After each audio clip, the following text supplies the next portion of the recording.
पण माझी इच्छा आहे उपमुख्यमंत्री साहेब एकनाथजी शिंदे साहेब आणि उपमुख्यमंत्री अजितदादा पवार साहेब आणि मुख्यमंत्री फडणवीस साहेब यांनी उपोषण सोडायला यावं. तुमचं आमचं वैर संपलं.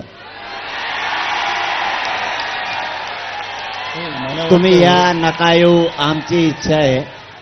ते आपण आता माझी विनंती काय, आता आपण उपोषण सोडून घेऊ. शांत बसा पोराओ, शांत बसा. हे ऐका रे, शांत राहा, शांत राहा, शांत राहा. उपोषण आता माझी विनंती अशी आहे, ऐका ना रे साहेब काय म्हणते. नाही आपण आता एक उपोषण सोडू आज आणि ही अंमलबजावणी आम्ही सुरू केली की एकदा माननीय मुख्यमंत्री दोन्ही नंतर मी जवळ येऊन देत नसतो.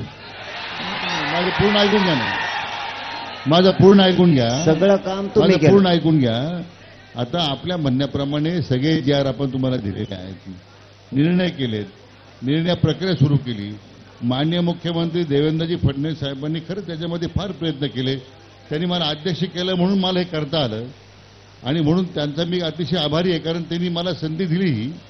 आणि सातत्यानं गेले 3 दिवस या सगळ्या माझ्या प्रक्रियेमध्ये माननीय मुख्यमंत्री सातत्यानं पाठपुरावा करतायत, माहिती घेतायत, मार्गदर्शन करतायत. तो फवाज माननीय उपमुख्यमंत्री एकनाथराव शिंदे साहेब आहेत, माननीय उपमुख्यमंत्री अजितदादा आहेत.